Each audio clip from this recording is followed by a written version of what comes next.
Hello, everyone. Sorry for some technical difficulties today. So we're starting a little bit late with Desert Valley City Talk, but welcome back. I'm Amanda Diaz from Desert Valleys, and I'm here with Miss Nerissa from the city of Ridgecrest. And I'm going to let her introduce herself real quick. So, who you are, what you do, and your favorite summer activity. So my name is NERISSA WEGENER. I work for the City of Ridgecrest Parks and Recreation Department. I am the interim director for the department, so I oversee what's going on with the park side as well as the recreation side. My favorite summer activity is to travel with my family and try to get away from the heat. Yes. I love all the traveling that's starting to open up and happen. And Yes. we actually just went fishing, my family, and it was our son's first time, and he loved it. Oh, that's cool. So, Yeah, anywhere that's cool, I like to go. I know. So, since we're running a bit behind, I'm going to just dive right on into what we're talking about today, which is all the summer activities that are starting to come back and open up. Yes. So, let's go ahead and start with the fun stuff with activities in store for summer for kids in the community. Okay, so right now we have our youth summer day camp program going. We Okay. started our first session today. It's going to go for 5 weeks. It's for children 5 years to 11 years old. Um, and the dates is June 1st to July 2nd. We do still have a couple of spots open. It is by session though, so unfortunately we aren't prorating, but if people want to get in and sign their kid up this week, they're not going to be paying for too much time that their kids won't be there. Right. It's $148 a week.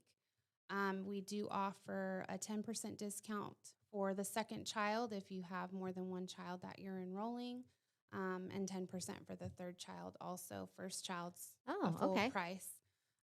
How do people register?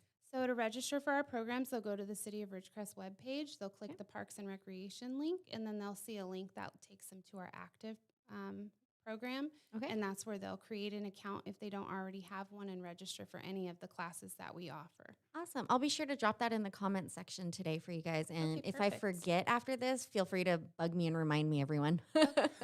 And I can also send the link to you directly so that you can just kind of copy and paste it. Perfect. Thank you. And then we are going to be having some summer camps for sports. So there's a volleyball camp coming up, a basketball camp coming up, a soccer camp coming up. So Fun. those are all independent contractors. The city just partners up with people who want to come in and teach these classes to the youth in our community. Is there a specific age range on that one? Those vary. Okay. So it depends on what program you're going for. Generally, it's 6 to 13 for basketball. Volleyball is 5 to 10. And there's two different ones for the volleyball camp. There's a beginning, and then there's an intermediate and advanced. And that one is for children 5 to 10 years old. That's awesome that things are starting to open back up, kids getting outside and well, out anywhere. Right. I know that we're pretty excited to have some people in our building, and it's been nice today hearing kids laughing and just having a good time because they've been, in their homes and not really out being active and involved with other children. So it's Right. been nice seeing them smiling and they're having a good time. Good. We also have some robotics camps that are virtual. So if you're not comfortable with your children being in person doing things, those are also an option. Okay. And those range in ages from 7 to 12. Okay. They're $99 for registration. We have a Roblox coming up, which is June 7th, and July 12th. And then we have Build a Bot on June 21st and July 14th. I just love the name Build a Bot. I just love that. The creative brain have been with us for years. And because they're doing virtual, they're actually offering more. They gave us a list of programs that we could select. So we pretty much went with all of them to partner up just to be able to offer more. So does registration cover any materials that they would need, like for a Yes. Build a Bot and everything? Yeah. So I think with the virtual, what they're doing is the instructor will get a roster telling them who they are, and then they'll reach out to the families. And if there's any supplies specially needed, I believe they mail them Oh, to the families, okay. or they let you know what you need to pick up. I'm not real certain on all of the specifics on those. I feel like all the virtual stuff is a learn as we go process. Right. It's all very Still. new. So, But all of our registration is open for anything that we currently have going on or are going to have going on. We are also going to be introducing adult leagues soon. If it gets approved in our budget, which will be on June 16th, I believe, Okay. at the city council meeting, if they We approve. talked about budget last episode. So, Yes. So if they approve our budget the way it is, we'll be bringing back our adult basketball league, and then we want to try out a flag football league for the adults as well. how fun. Yeah. So that's something new. Have done Flag in the football, I past? believe, is new. Basketball was done in the past. I remember going and watching the adults play basketball when I was a kid. So, I was definitely a volleyball player. Basketball was not my strong suit. yeah, I wasn't really athletic at all. So. And then the splash pad is open. Yes, splash pad's open. There's not really an end date for it. It's based on the weather. So Okay. once it starts to hit too cold at night, that's when we have to shut it down so the pipes don't freeze. It's open 7 days a week, though, from 9 a.m. until 7:30 p.m.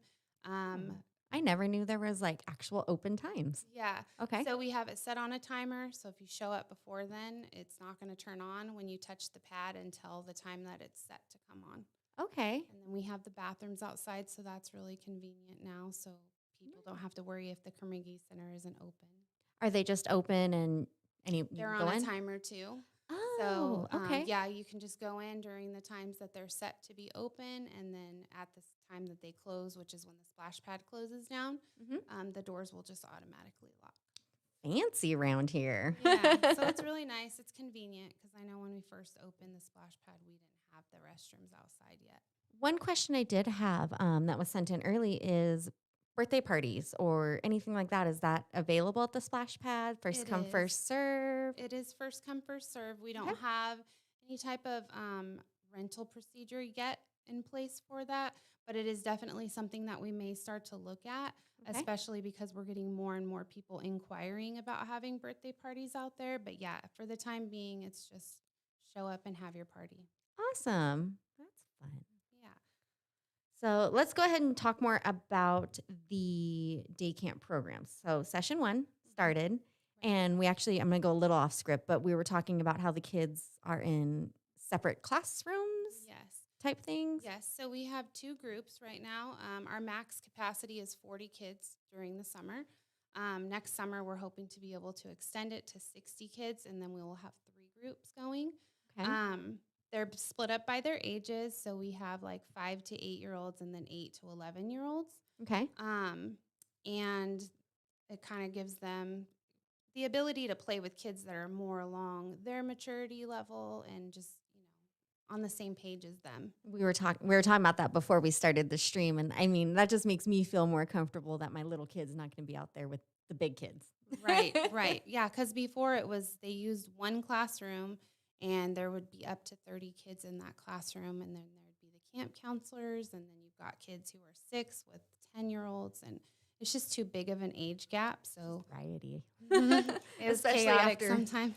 being cooped up. Yes. So it's yes, nice to ease back into that process because not a lot of kids were definitely out with other kids for the last year. Right. So Right. And then in the day camp, we do offer a bunch of different activities that we're going to be doing with them. Okay. Some new things that have been discussed, which I guess they did in the past, was having like an overnight camp thing. So Oh. depending on where it goes with the COVID restrictions, we may try to pull that together this summer. And if not, it'll be a goal for next summer is to provide the campers with the opportunity to come and spend the night in the Carnegie Center. How fun. That So- reminds me of like Camp Keep. Yes. Yeah. Something of that sort. So I guess they used to do it in the past, and they would just lock them all in, and the counselors would be there, and they would just play games and do different things. So for now, we'll be doing a lot of crafts with the kids, games, field trips. Okay. Where do the field trips consist So of? the kids, In town? yeah. Okay. So they're all local. We're trying to figure out a way that we could possibly get some sort of form of transportation so that maybe the kids can take field trips to like the animal shelter, places that aren't in walking distance. Mm-hmm. We've even thrown around ideas of figuring out a way to maybe get the kids to get to go to the fish hatchery, maybe having parent volunteers and coming Okay. up with like a waiver that would be protecting the city and then the employees and parents who are driving. But the schools do it, so we're like, there has to be a way to be able to figure something out possibly. But that's fun to still be able to get out, even if it's like, I have to drive my son and another set of kids that, we Right. know or something. Right. Oh, So right awesome. now they just kind of walk in anywhere that's close. They'll go to beverage and they love it. They get to bring money and they get to go over there and pick what they want to buy. They'll go to the drive-through dairy. They go to Baskin Robbins. They've gone to Infinite Movement, but now that they have their own summer camp, we probably won't be able to do anything like that. Okay. But we plan on talking to like the gym cats people and seeing about having maybe a field trip to their gym and seeing what they do. That's awesome that it gets them outside, Yes. plus the little Definitely. crafts. Yeah. And then they go out to the splash pad twice a week as well. That's nice. And you said like they can still register that. Yes. So session 2 has 23 kids enrolled, and we're taking up to 40. And that So starts next month? that starts on July 6th. Okay. So people have plenty of time to register.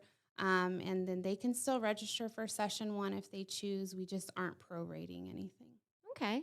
Well, I think it's just nice having the option of doing something. Right. And we have 4 spots available in session 1.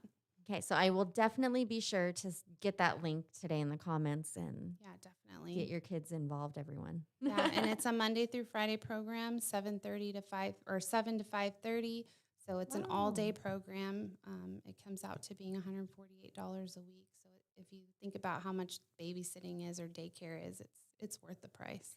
Would they have to bring their own snacks? So we Lunch? provide snacks. Okay. We do not provide lunch, so they do need to bring their own lunch. Okay. Awesome. So let's go ahead and get into the sports that you talked about. Okay. So, So we offer our own. So the recreation department has our own sports programs, and we offer flag football, basketball, and soccer for our youth. Registration is open. Our first one coming up is September 21st, and that's our flag football program. okay. So if anybody's interested in getting their kids signed up for flag football, we're open for registration. We're also open for registration for basketball and soccer as well. And do those open up a little bit later than flag football? Yeah, so basketball is January 3rd and soccer is April 5th. Okay. So we'll start putting together teams and getting all of that information out. We generally start about a month in advance and building it. So there is a closing date on those. I do not have those on the top of my head. Okay. But we're pretty much going to start doing things a little bit differently than in the past. In the past, it would be kind of like open one and then open the next. But we're just going to put everything that we know we're going to offer in the beginning of the year, and people can sign up whenever they need to throughout the process. Okay. Awesome. And then you said it was the different ages to register and then register online as well. Yes. So you're going to go to register for any of our activities. You go to the City of Ridgecrest Parks and Recreation page, click on the link, and it'll take you through, and it'll tell you the age that's, age is required to participate, tells you how much the activity is. It gives you the dates, the times, all of that information. So that's for our programs as Okay. well as independent contractors. Okay. And for the sports, do they require physicals? I know like No before physicals when I required. had to. It's just a recreation sport, so Okay. it's not like super competitive or any of that. It's just for recreation, kids to have fun, for them to learn how to play an Awesome. organized sport. They learn a lot of the fundamentals when they're playing. Awesome.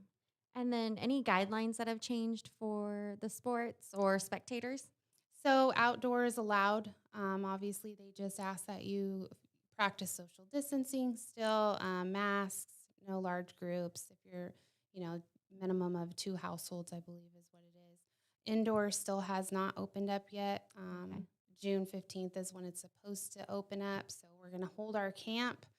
We're going to have people wearing masks if they're not participating in the sport. Okay. And then on June 15th, as long as all those restrictions go away, everyone will just be able to be in there. I think it's just nice to have something to go do. Yes.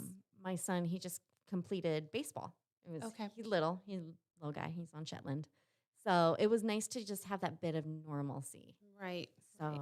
It's good for the kids to get out and have somewhere to go. And yeah, just for kids to run. right, exactly. Burn their energy. Now, the Kerr-McGee also has some recreational activities. Yes. So currently we're open. We are limited on employees. We only have 3 full-time employees right now, and then our day camp So please bring your patience, everybody. yes.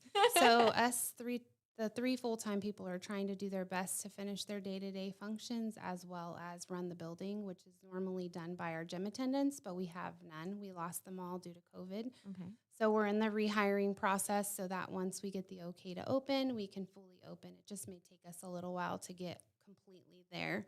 But right now we are offering racquetball by reservation, and we are offering pickleball by reservation. Now, what is pickleball? So pickleball is basically indoor tennis. Oh, okay. It's 2-on-2 or I loved your little 1-on-1. graphic of the pickle. And I was Yeah. like, okay, I just love this. It's a really big thing amongst like kind of the older generation. Okay. So it's huge. Like they love it. We're actually trying to plan on possibly putting in a pickleball court outdoors so that people have more access to doing it when we can't offer it inside. But we'll still offer it inside because of the weather that we have as much as we can. And then starting June 16th, we're hoping to be able to open up open gym. That's exciting. Yes, we get calls all the time. Everybody's like, when are you going to open? We want to play basketball. We're trying. Okay. Everybody just be patient. We're trying. But definitely June 16th, if all the mandates are lifted, then we can open up for open gym as often as we're able to. Okay. Unfortunately, we only have one gymnasium, so it really just depends on availability. And that'll have a schedule or? It's kind of more, it's always been on like call in and see if we have it each day because things change. We get reservations in the gym, stuff's going on. I would love to be able to just have like a regular schedule and maybe sometime down the road we can get there, at least during the summertime when all the kids are out of school because the teenagers love to come and play. Awesome. Well, that's just nice to know. Like, yeah. And we also have Fair. Zumba going on now. That's newer. They did Oh. Zumba when I first started working with the city. So that it's been about 3 or 4 years since we've had any Zumba classes, but we have a Zumba instructor there. So she teaches Zumba every Friday from 9 a.m. to 10 a.m. And that's open. Like, And that's a I drop could go in. this Friday? Yes. What? And it's a drop in. It's $5. So yeah, you don't have to have an Awesome. appointment for that. Okay. Good to know. Get my Zumba on. We haven't done karate or aerobics yet. Okay. We're still working on finding out when those instructors want to come back and if they want to come back. So possibly more to come June 16th. Definitely. Fingers crossed. Definitely. And we are looking for instructors. If anybody wants to come in and teach some classes, they can basically partner up with the city and there's a split. Would they just reach out to you? They would reach out to Melinda Beck, Okay. and then she would pass along any information that they need. We've offered things like cooking, knitting, I mean, really anything that you're interested in. You will have to go through an application process, so we'll ask you all the information, but you choose your hours, you choose your days, you choose your fee. We basically just help you with the enrollment, the location, and, just advertising and things like that. So if anyone honed any cool skills during COVID and want to like share, Yes. reach out. Okay. We've even had someone come in and teach the kids yo-yo and spin, like the little spin tops and stuff. Really? Yeah. So definitely if, you have anything you want to teach some kids, That's fun. come on in. That makes me think of like hacky sack. Yes. Even adults, if you want to hold an adult class for something or, anything, we're looking to get more going on with the community. So That's nice to get out. yes, definitely. So we're going to go ahead and start wrapping it up. Quality of life meeting. Yes, so tonight is our quality of life meeting. Tonight, if you see the agenda, we'll be talking about a couple of different grants that have come to surface. There's a total of 5 now. I learned of another one on my way here. So we're looking we're looking into them to see what, projects are eligible, if the city qualifies. There's a lot of parameters with the different grants that are out there. Are any of those grants for a pool? So we have submitted. I know that's a big question It for is, everybody. definitely. So we have submitted the SPP grant already, which was our grant for the pool, which was up to $8 million. So we've submitted our application. We're waiting to find out whether or not we won the grant. Okay. We won't find that out. We're hoping July, but it could be a little bit later in the year, maybe like between. Speaking of that, I just saw that Burroughs swim team won the title Oh, nice. without access to a pool. Yes. I think that is so amazing for our local Yes. community. Definitely. And it kind of like highlights, Yes. hopefully, maybe. And the helps us get city that is grant. talking about Plan B. We are looking into other grants. If there's a grant that comes up that is pool eligible, then definitely Penny Pool is not going to stop with the SPP grant if we are denied that grant. Well, that's just great to know that you guys are pushing forward with it. Yes, definitely. We've been working hard and Thank we you held a for lot of all of that. meetings and getting a bunch of community input. Okay, and is Quality of Life open to the public? Is it online? So it's both. Oh. You can log on through WebEx. It's not like live on the TV or anything like the city council meetings are, but they can go on through WebEx or they can call in or Okay. you can show up in person. They're in the council chambers at 5:30. Okay, and guidelines, masks, Um, social distancing, Just anything? social distancing. Masks are recommended. Okay, good to Yeah. know. Yep. So if anyone wants to join, go ahead and stop by tonight at 5:30. Yes. And thank you again for being here today. Of course. Thank you. I look forward to seeing all the rest of the summer activities coming up. And I hope to see all your kids out there. Have a great night, guys. Happy Tuesday. Thank you.